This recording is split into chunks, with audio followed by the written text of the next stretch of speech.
Legal team এবং তাদের যে আঞ্চলিক প্রধান তারা সকলেই সেখানে উপস্থিত ছিল। আমরাও আমাদের লিগ্যাল টিম এবং বিটিআরসি পুরো টিম আমরা আমাদের উপস্থাপনা তুলে ধরেছি এবং তার প্রেক্ষিতে তারা তাদের যে সহযোগিতা সেটি আশ্বস্ত করেছেন। কিন্তু আমরা ফেসবুকের যে সহযোগিতা বিশেষ করে 16, 17 এবং 18 তারিখ যখন আসলে মূলত সহিংসতা পুরো বাংলাদেশে ছড়িয়ে যায়, সেই সময় তাদের যে সহযোগিতা তাতে আমরা আমাদের অসন্তুষ্টি প্রকাশ করেছি এবং ভবিষ্যতে তারা আশ্বস্ত করেছে যে তারা এই যে আমাদের প্রাণহানি হয়েছে, সম্পদের ক্ষতি হয়েছে, তার কারণে তারা দুঃখ প্রকাশ করেছে এবং আগামী দিনে আরো আন্তরিকতার সাথে কাজ করবে এবং তাদের যে রিসোর্স ফ্যাক্ট চেকিং কিংবা তাদের এআই টুল ব্যবহার এই সকল বিষয়ে কিছু দুর্বলতা আমরা তুলে ধরেছি যে তাদের দিক থেকে এই প্রক্রিয়াগত যে দুর্বলতা আছে, প্রযুক্তিগত দুর্বলতা আছে, আমাদের কাছে কি মনে হয় সেটা আমরা তুলে ধরেছি, সেটাও তারা অনেক অংশে মেনে নিয়েছে। ইউটিউব তারা লিখিতভাবে লম্বা একটা জবাব দিয়েছে ইমেইলে গতকালকে এবং তারা তাদের ব্যাখ্যা দিয়েছে তাদের প্ল্যাটফর্মে কিভাবে তারা কন্টেন্ট আমাদের রিকোয়েস্ট অনুযায়ী ব্লক করেছে, কন্টেন্ট টেক ডাউন করেছে, কিন্তু তাদের চ্যানেলগুলো ব্লক করার ব্যাপারে তাদের ভিন্ন একটু স্ট্র্যাটেজি আছে। সেগুলো তারা বিস্তারিত ব্যাখ্যা দিয়ে তারা বলেছে যে আগামীতে তারা আরো ঘনিষ্ঠভাবে কাজ করবে এবং সামনাসামনি তারা আরেকটি বৈঠকের জন্য আরেকটা তারিখ চেয়েছে, কিন্তু লিখিতভাবে তারা বিস্তারিত বর্ণনা করেছে। তো আমরা যেগুলো তুলে ধরেছিলাম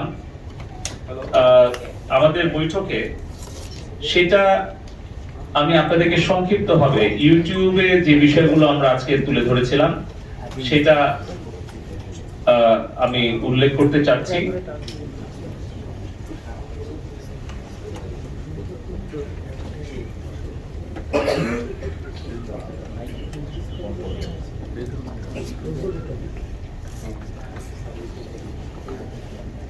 তো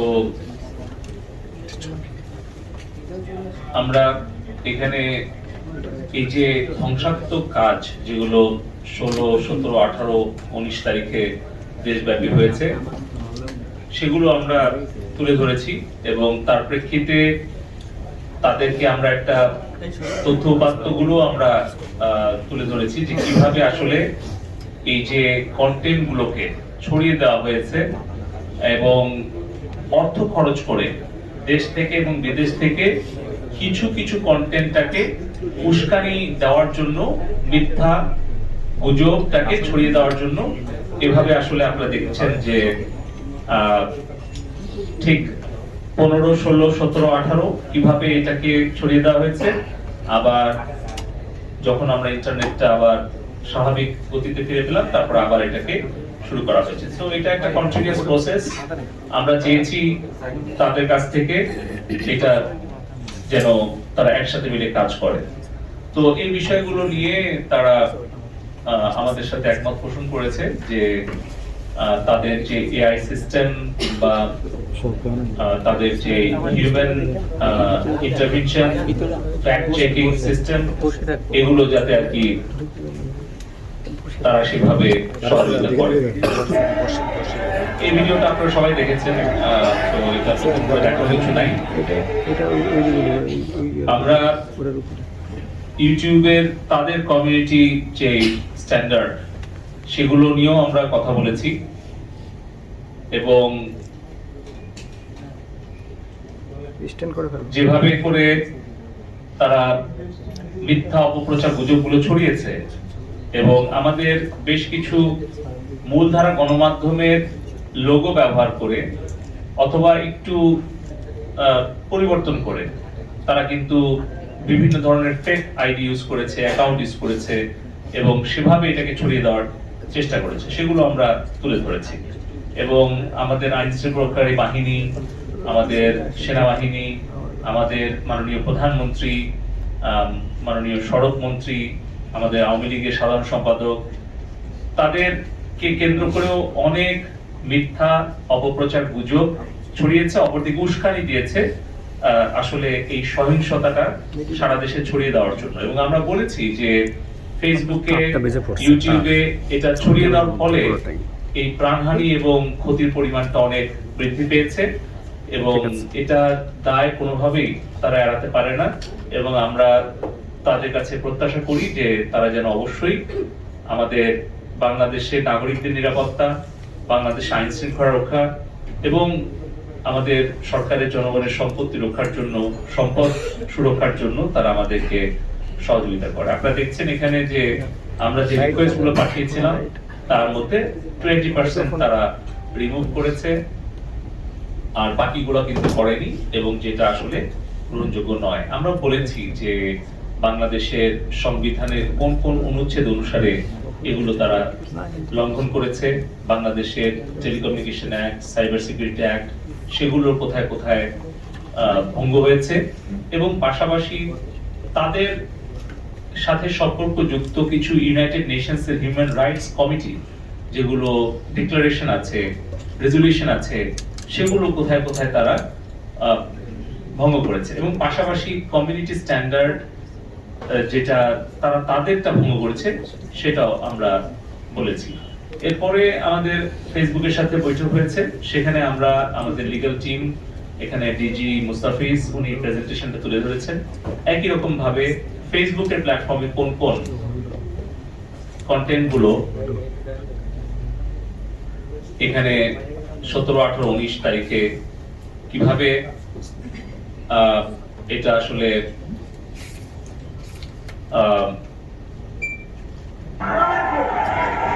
এখানে আপনারা দেখছেন যে ভিডিও, ছবি এবং মানে এটাকে এখানে কিন্তু সাধারণ ছাত্রছাত্রীরা না এই ভিডিওগুলোতে দেখা যাচ্ছে এবং তারা উল্লাস প্রকাশ করছে সরকারের গুরুত্বপূর্ণ স্থাপনা এবং জনগণের সম্পদ তারা ধ্বংস করছে প্রকাশ্যে এবং এটাকে তারা লাইভ করছে, ফেসবুকে এগুলো বুস্ট করছে। এটা কোনোভাবেই ফেসবুকের নিজের রুলস, রেগুলেশন এবং কমিউনিটি স্ট্যান্ডার্ড এটা কমপ্লাই করে না। আমরা এটাই বলেছি এবং এখানে যাদেরকে উল্লাস করতে দেখা যাচ্ছে, যাদেরকে দেশীয় অস্ত্র হাতে প্রকাশ্যে দেখা যাচ্ছে এবং এই ধরনের অগ্নিসংযোগ, এই ধরনের সন্ত্রাসী কার্যক্রমকে উৎসাহ দিতে, উল্লাস করতে দেখা যাচ্ছে, সেগুলো কিন্তু তারা করে না।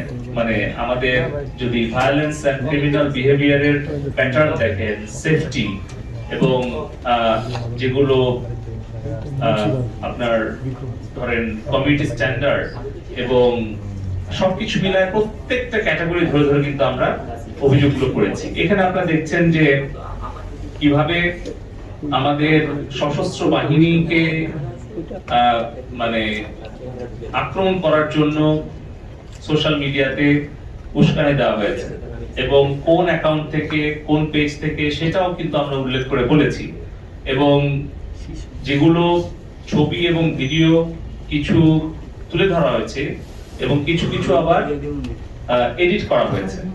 তো এভাবে এই বিষয়গুলো তাদের কিছু কমিউনিটি স্ট্যান্ডার্ড গাইডলাইনে বলা আছে যে কোন ধরনের ছবি, ভিডিও তারা তাদের প্ল্যাটফর্মে অ্যালাউ করে না বা করবে না, কিন্তু তারা কিন্তু বাংলাদেশের এই গত 10 দিনের ঘটে যাওয়া যে অনাকাঙ্ক্ষিত ঘটনাগুলো সেগুলো কিন্তু তারা সবসময় বরঞ্চ তারা মানে নাই এবং আপনি দেখছেন যে এখানে যে adult sexual exploitation, privacy violation, এই সবগুলোই কিন্তু ভঙ্গ করেছে এই পেজগুলো, এই অ্যাকাউন্টগুলো যেগুলো একজন মাননীয় সংসদ সদস্য সম্পর্কে এবং আরো বেশ কিছু আমরা অভিযোগ দিয়েছি যেটা তাদের ব্যক্তিগত গোপনীয়তা এবং ব্যক্তিগত সুরক্ষা এবং এটা আসলে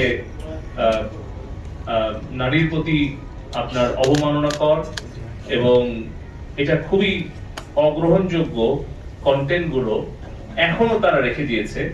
আমরা সেগুলোই আমরা অভিযোগগুলো করেছি যে প্রাইভেসি ভায়োলেশন হয়েছে, সেক্সুয়াল যে এক্সপ্লয়টেশন হয়েছে, এগুলো তারা তাদের কমিউনিটি স্ট্যান্ডার্ড যেন অনুসরণ করে। তারা যেভাবে আমেরিকাতে, ইউরোপে, অস্ট্রেলিয়াতে তারা যেই নীতি অনুসরণ করে বাংলাদেশেও যাতে একই রকম ভাবে একই নীতি অনুসরণ করে, তারা যেন বাংলাদেশের সাথে বৈষম্যমূলক আচরণ না করে। এখানে যে গ্রাফিক্যাল কন্টেন্ট আপনারা দেখছেন যে এটা কোনোভাবে কোন একজন শিশু কিংবা একজন একটু মানসিকভাবে হয়তো দুর্বল অথবা একজন বয়স্ক মানুষ তার পক্ষে এই কন্টেন্ট গুলো দেখা সম্ভব নয়, বা দেখলে সে ক্ষতিগ্রস্ত হতে পারে। এটাও তাদের হেট স্পিচ, ভায়োলেন্ট গ্রাফিক্যাল কন্টেন্ট, এই সকল ফেসবুকের যে কমিউনিটি স্ট্যান্ডার্ড রয়েছে, তাদের যে প্রাইভেসি পলিসি রয়েছে, এগুলোর সম্পূর্ণ পরিষ্কার লঙ্ঘন। এটাই আমাদের বিটিআরসি লিগ্যাল টিম তাদের কাছে গত 10 দিন হলে বলছে, এবং আমাদের প্রত্যেকটা বিষয় নিয়ে আমরা ধরে ধরে কথা বলেছি। আপনারা দেখছেন যে সরকার, স্বরাষ্ট্রমন্ত্রী মহোদয় গতকালকে বলেছেন যে আমাদের ছাত্র ছাত্রী, সাংবাদিক, পুলিশ, পথচারী সব মিলিয়ে প্রায় 150 জন নিহত হয়েছে, এবং তার জন্য গতকালকে আমরা সরকারিভাবে শোক পালন করেছি।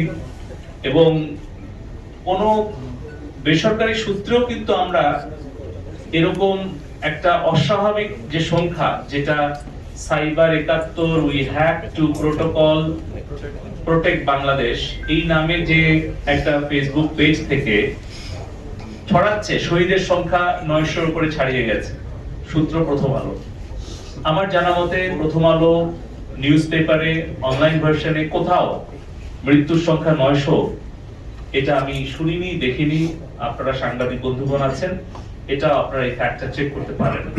তো এই ধরনের ফ্যাক্ট চেক করে নাকি তাদের জন্য বাংলাদেশের বেশ কিছু ফ্যাক্ট চেকার, তারা তাদের নাম বলে নাই তাদের প্রাইভেসির জন্য, কিন্তু আমরা যেটুকু বিশ্বস্ত সূত্রে জানতে পেরেছি, বাংলাদেশে ফেসবুককে যেই ফ্যাক্ট চেকিং ফার্ম হেল্প করে, যে লিগ্যাল ফার্ম হেল্প করে, তারা মোটিভেটেড এবং তাদের ব্যক্তিগত মতাদর্শ এবং তাদের কার্যক্রম এবং প্রকাশ্যে তাদের যে অবস্থান এবং বিভিন্ন পাবলিক স্টেটমেন্ট, সেখানে দেখা গেছে যে তারা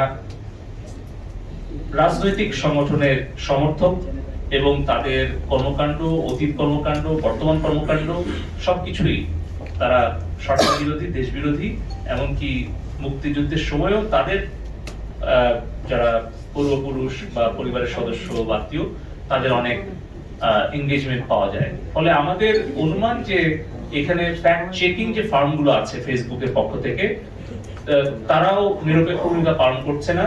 যদি করতো তাহলে এই সকল কন্টেন্ট কখনোই তারা রাখতো না, এগুলো অবশ্যই তারা টেক ডাউন করতো এবং এই সকল পেজ এবং অ্যাকাউন্টকে তারা ব্লক করতো। আপনি এখানে দেখছেন যে আরেকটা এখানে যেটা শেয়ার করেছে miss information about the dead bodies, এখানে 23 তারিখে বলছে যে 22 তারিখ বিকালে নাকি মিথ্যা কথা বলছে যে হাতের ছিলে 100 ছাত্রের লাশ উদ্ধার হয়েছে। তো এই ধরনের কন্টেন্ট গুলো ফেসবুক কোনোভাবেই তাদের নিজস্ব কমিউনিটি স্ট্যান্ডার্ডে রাখতে পারে না, তাদের প্ল্যাটফর্মে, আমাদের আইনে রাখতে পারে না, সংবিধানে রাখতে পারে না, বিশ্বের কোথাও তারা এই ধরনের কন্টেন্ট রাখেও না। কেন বাংলাদেশে রাখছে, কেন বাংলাদেশের সাথে তারা বৈষম্যমূলক আচরণ করছে, এটা আমরা জানতে চেয়েছিলাম। আর বেশি আমি উদাহরণ দিতে চাচ্ছি না। এরকম আমরা এই যে কোটা পুনর্বহাল চাই, নো কোটা, তারপরে যে হান্নান শেখ ভেরিফাইড পেজ, উনি যে লাশের ছবি দিয়েছেন, আপনারা দেখছেন যে এগুলো আমাদের মেইন স্ট্রিম মিডিয়াকেও তারা আক্রমণ করছে। ঠিক ফিজিক্যালি যেরকম করেছে সাংবাদিকদের বিরুদ্ধে, আমাদের নারী সাংবাদিকদেরকে যেভাবে লাঞ্ছিত করেছে, আমাদের সাংবাদিককে হত্যা করেছে, বিভিন্ন মিডিয়ার গাড়ি এবং বিভিন্ন যানবাহন ভাঙচুর করেছে, পুড়িয়ে দিয়েছে, একইভাবে সোশ্যাল মিডিয়াতেও কিন্তু তারা আমাদের মূলধারা গণমাধ্যমকে আক্রমণ করেছে। এবং এই যে সকল পেজ থেকে বলছে যে এই যে ছবি দিয়েছে লাশের, অন্য দেশের, অন্য জায়গার, অন্য ঘটনা, এগুলো ছড়িয়ে দিচ্ছে, সাধারণ মানুষ এর দ্বারা বিভ্রান্ত হচ্ছে, এই উস্কানিগুলো ছড়িয়ে দিচ্ছে, ঘৃণা ছড়িয়ে দিচ্ছে এবং সহিংসতা ছড়ানোর জন্য তারা এটা মানে পরিকল্পিতভাবে করছে এবং এগুলোতে বুস্ট করছে। সেগুলো কিন্তু বিদেশ থেকে করছে, লন্ডন থেকে করছে, আমেরিকা থেকে করছে। এই যে কোটা পুনর্বহাল চাই, মানে কোটা পুনর্বল চাই না, নো কোটা, সেই পেজ থেকে বলছে 900-র বেশি শহীদ, আর তুমি ফেসবুকে আইসা পোস্ট করো, এইসব আর কি। মানে এটা আমরা বলতে যাচ্ছি লিংক সহ আমরা তাদের, যখন তারা এই পোস্টটা দেয় তখন বাংলাদেশে কেউই, কোনো শিক্ষার্থী গুলিবিদ্ধ হয় নাই, কেউ মারা যায় নাই। আমি বলছি যে প্রথম তো রংপুর বিশ্ববিদ্যালয়ের ছাত্র মারা গেল সাইদ, যখন আমরা জানতে পারলাম মানে নির্ভরযোগ্য সূত্রে, সেটা কয় তারিখ ছিল? 16 জুলাই। এটা বিকালের পরে দুপুরে। তো আপনারা দেখেন যে ঢাকা কলেজের সামনে সংঘর্ষে নিহত এক যখন বলছে, এই যে সকাল থেকে শুরু করেছে, তখনও কিন্তু বাংলাদেশে কোথাও কোনো গুলিবিদ্ধ হয় নাই বা কোনো শিক্ষার্থী মারা যায়। জগন্নাথ বিশ্ববিদ্যালয়ের 3 জন শিক্ষার্থী গুলিবিদ্ধ যখন বলছে, এবং যে লাশের ছবিটা দিচ্ছে, এটা কিন্তু মিথ্যা এবং একটা মানে একটা ফেক ছবি। তো এইটা আমরা বলেছি ফেসবুকে যে এই ধরনের বিষয়গুলো বলার পরেও আপনারা এই কন্টেন্ট গুলোকে ব্লক করলেন না, আপনারা এই অ্যাকাউন্ট গুলোকে ব্লক করলেন না, এই কন্টেন্ট গুলোকে টেক ডাউন করলেন না। এর ফলে তো উস্কানিতে এই ছাত্র আন্দোলন, একটা শান্তিপূর্ণ আন্দোলন, অরাজনৈতিক আন্দোলনকে যারা উদ্দেশ্যমূলকভাবে সহিংস এবং রাজনৈতিক আন্দোলন নিয়ে গেল, সেইখানে তো ফেসবুক এই দায়গুলো এড়াতে পারে না। তারা বলেছে যে আগামী দিনে তারা আরো দায়িত্বশীল থাকবে। তারপরে তো কিভাবে আমাদের metro rail station, metro rail, elevated expressway, toll, server, data centre, সেতু ভবন, ত্রাণ ভবন, একের পর এক হামলা করা হলো, থানা, ডাক ভবন, সবগুলো সরকারি স্থাপনাতে আক্রমণ হলো, সেগুলো আমরা তুলে ধরেছি। এবং আমাদের জাতীয় সম্পদ রক্ষা মানে কিভাবে আমরা নষ্ট হতে দেখলাম। পাশাপাশি এখানে পিনাকি ভট্টাচার্যের এখান থেকে উদ্দেশ্যমূলকভাবে এটা 17 জুলাই বলছে, যেটা আমাদের বিটিআরসির আসলে নেটওয়ার্ক মনিটরিং একটা টুল সহ যে গাড়িটা spectrum frequency monitoring, different purpose, different মানে উদ্দেশ্য নিয়ে যে গাড়িটা কাজ করে, অথচ উদ্দেশ্যমূলকভাবে তারা বলছে যে এই গাড়িগুলোই নাকি মোবাইল নেটওয়ার্ক ব্লক করার জন্য ব্যবহার হয়। তার মানে বিটিআরসির আমাদের যে রেগুলার যে নেটওয়ার্ক ফ্রিকোয়েন্সি স্পেকট্রাম মনিটরিং যে ভেহিকল, এটাকে উস্কানি দিচ্ছে যাতে আক্রমণ করে একটু নষ্ট করে দেওয়া হয়। এবং এখানে আপনারা দেখছেন যে আরেকজন প্লেটো মজুমদার, সে কমেন্টসে বলছে যে এই গাড়িগুলো নাকি ইসরায়েল থেকে আনা হয়েছে। সো আমরা এটা বলেছি যে এই ধরনের পোস্ট যদি ইসরায়েলে দেওয়া হতো তাহলে কি তারা রাখতো? আমরা এই প্রশ্নগুলো করেছি। তো তারা বলেছে যে আগামী দিনে তারা আরো সহযোগিতা করবে। তো আমরা বলেছি যে যদি এই যে তারেক জিয়ার ভেরিফাইড পেজ থেকে যে কিনা সাজাপ্রাপ্ত, যে কিনা পলাতক, এই ধরনের কোনো পলাতক এবং যদি কোনো কেউ মানে এই ধরনের পোস্ট দেয় যে কিনা বলছে সরাসরি আমাদের মাননীয় প্রধানমন্ত্রীকে উদ্দেশ্য করে, সে বলছে হাসিনার খুনি বাহিনী আমাদের সন্তানদেরকে রাজপথে হত্যা করেছে, আপনারা বলেন এই প্রথম লাইনটা কোন কমিউনিটি স্ট্যান্ডার্ডে পড়ে? আর তাদের যে Bangla keyword fact checking tool আছে, নিশ্চয়ই তারা সেই ওয়ার্ডগুলো দেয়নি। আমরা দেখেছি কিভাবে ইসরায়েলি বাহিনীর বিরুদ্ধে কোন ইংলিশ, হিব্রু কিংবা যে কোনো বিশ্বের ভাষায় পোস্ট দিলে সেগুলো তাদের এআই টুল ব্লক করে, আইডেন্টিফাই করে। কিন্তু প্রো প্যালেস্টাইন কোন ওয়ার্ড যদি থাকে সেগুলো ব্লক হয়, এন্টি ইসরায়েল যদি ওয়ার্ড থাকে সেগুলো ব্লক হয়।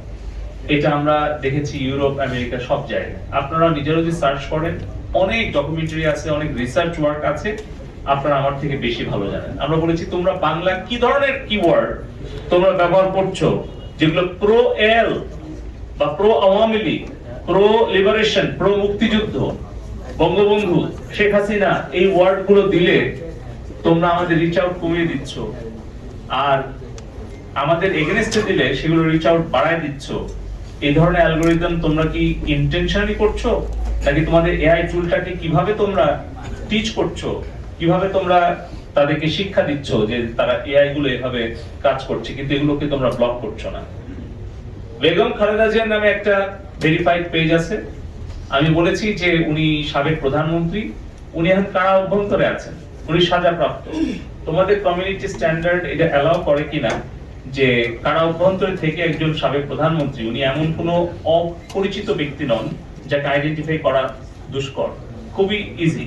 তো সেটা আসলে এভাবে চলতে পারে কিনা, এই ধরনের উস্কানি আমরা মানে মেনে নিতে পারি কিনা। আমরা বলেছি যে এটা বিটিআরসি, টেলিকম ল, সাইবার সিকিউরিটি ল, এবং সাম্প্রতিক সময়ে হাইকোর্টে একটা রিট হয়েছিল, সেই রিটে যে অর্ডার দিয়েছিল হাইকোর্ট থেকে, সেটাতেও আমরা বিটিআরসি বাধ্য এই কন্টেন্ট গুলোকে রিমুভ করানোর জন্য, ব্লক করার জন্য, টেক ডাউন করার জন্য আমরা সোশ্যাল মিডিয়ার সাথে যোগাযোগ করতে আমরা বাধ্য, এবং সেটাই আমরা করছি কোর্টের আদেশে।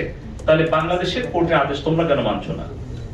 এই ব্যক্তিগুলো আপনাদের কাছে পরিচিত, এরা দেশের বিরুদ্ধে নিয়মিতভাবে তারা চক্রান্তে লিপ্ত, এবং এরা ইলিয়াস হোসেন, ডক্টর কনক সারোয়ার, পিনাকি ভট্টাচার্য, জাহিদ এর সর্দার, গোলাম মওলা রনি, এরা কিন্তু প্রতিনিয়ত গুজব, মিথ্যা অপপ্রচার করেই যাচ্ছে দেশের বিরুদ্ধে, সরকারের বিরুদ্ধে, জনগণের বিরুদ্ধে। আমরা এদের লিস্ট সহ আমরা দিয়েছি এবং তাদের কন্টেন্ট সহ দিয়েছি, যেন পরে তারা অস্বীকার করতে না পারে। তাদের রেসপন্স পার্সেন্টেজ খুবই লো, টোটাল 13%। আমরা যে রিকোয়েস্ট গুলো পাঠিয়েছিলাম এবং তাদের স্বয়ংক্রিয়ভাবে যেটা করার কথা সেটাও তারা করেনি।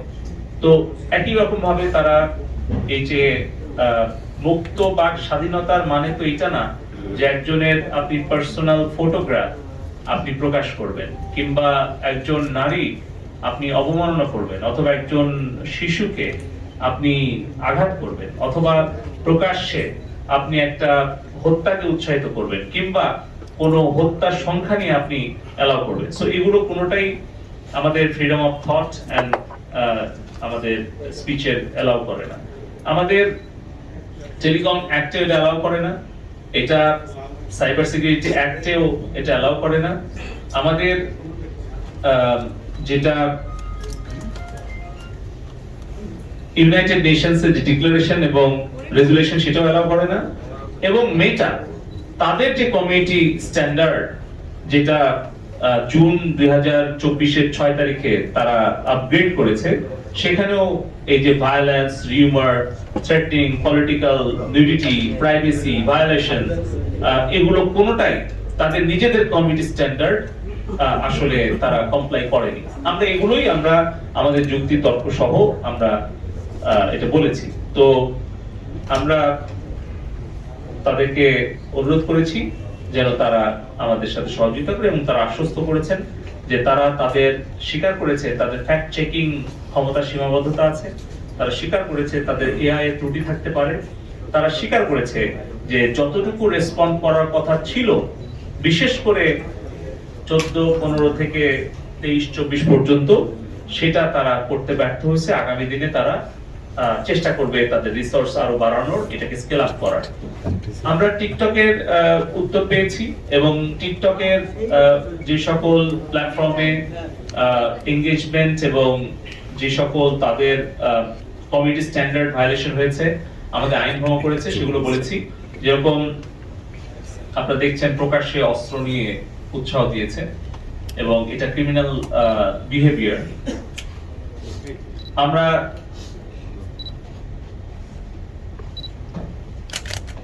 এই কন্টেন্ট গুলো আমরা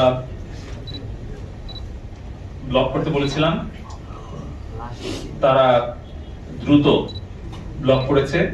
এবং আপনারা দেখছেন যে এখানে মিস ইনফরমেশন কিভাবে ছড়ানো হয়েছিল। টিকটকে তারা প্রচার করতে চেষ্টা করেছিল কিছু সংঘবদ্ধ সন্ত্রাসী, দেশ বিরোধী, হত্যাকারী সন্ত্রাসীরা, তারা কারণটা দেখুন যে এখানে বলছে যে বিজিবিতে ভারতীয় সৈনিকের উপস্থিতি বাস্তব প্রমাণ। দেখলেন তো তো এখানে বিজিবির একজন সদস্যকে দেখানো হচ্ছে, সে আসলে আমার মনে হচ্ছে এখানে একটা মাইক্রোফোনের মতো মনে হচ্ছে, নীল একটা, ও ওইটা অ্যারো না।